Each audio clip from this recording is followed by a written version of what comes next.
उत्तर प्रदेशातील प्रयागराज इथे सुरू असलेल्या महाकुंभमेळ्यात चेंगराचेंगरी झाल्याची घटना घडली। मौनी अमावस्येमुळे संगम किनाऱ्यावर रात्रीपासून कोट्यवधी भाविक जमले होते। मात्र रात्री 1 वाजण्याच्या सुमारास या ठिकाणी गोंधळ उडाला आणि यावेळी झालेल्या चेंगराचेंगरीत अनेक जण जखमी झाले, तसेच 10 भाविकांचा मृत्यू झाल्याची ही भीती व्यक्त केली जात आहे।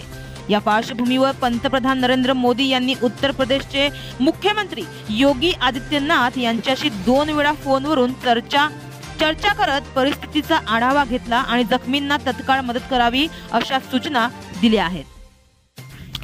प्रयागराज येथे सुरू असलेल्या महाकुंभातील दुसऱ्या अमृत स्नान महोत्सवानिमित्त मौनी अमावस्येपूर्वी संगमावर चेंगराचेंगरीची दुर्दैवी घटना घडली। या अपघातात 10 जणांचा मृत्यू झाल्याची भीती वर्तवण्यात येत आहे। मात्र अद्याप याला अधिकृत दुजोरा मिळालेला नाहीये। अनेक जण जखमी देखील झाल्याची माहिती असून मृतांचा आकडा वाढण्याची शक्यता आहे।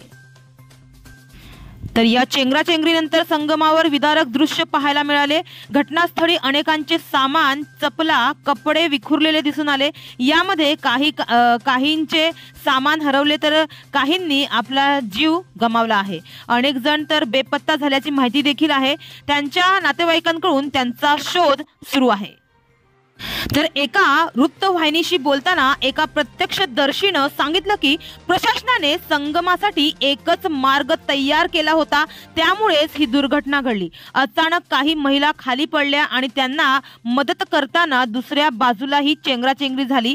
संगमावर जाण्यासाठी एकच मार्ग असल्याने लोक इकडे तिकडे पळण्याचा प्रयत्न करत होते आणि परिस्थिती आणखी बिघडत गेली। तर दुसऱ्या एका प्रत्यक्षदर्शीने सांगितले की लोकांचा जमाव संगमाकडे जात होता। यावेळी काही लोक जमिनीवर बसले होते, मात्र चेंगराचेंगरीत लोक एकमेकांवर पाय देऊन उड्या मारून जाऊ लागले।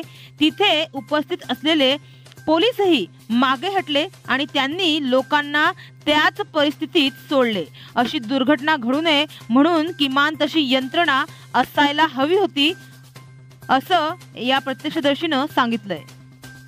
तर या दुर्घटनेत किती जणांचा मृत्यू झाला आणि किती जण जखमी झाले याबाबत अद्याप अधिकृत आकडेवारी प्रशासनाकडून जाहीर करण्यात आलेली नाहीये। मात्र या घटनेने महाकुंभाच्या नियोजनावर प्रश्नचिन्ह निर्माण झालं आहे। महाकुंभ मेळ्यातील मौनी अमावस्येचे मुख्य स्नान म्हणजेच मुख्य आंघोळ असल्यामुळे मोठ्या संख्येने या ठिकाणी भाविक दाखल झाले आहेत। मध्यरात्री 1 वाजण्याच्या सुमारास संगम किनाऱ्यावर गर्दी मोठ्या प्रमाणात वाढल्याने चेंगराचेंगरी झाली। भाविक इकडे तिकडे पडू लागले। या दरम्यान अनेक जण खाली पडून जखमी झाले। संगम किनाऱ्यावर गर्दी वाढल्याने पोलीस लोकांना घाटावरून बाजूला करत होते। यावेळी लोक जोरदार पडू लागले आणि स्थिती नियंत्रणाबाहेर गेली आणि मोठ्या प्रमाणात चेंगराचेंगरी झाली। या घटनेनंतर तात्काळ जखमींना रुग्णालयात उपचारासाठी दाखल करण्यात आले आहे।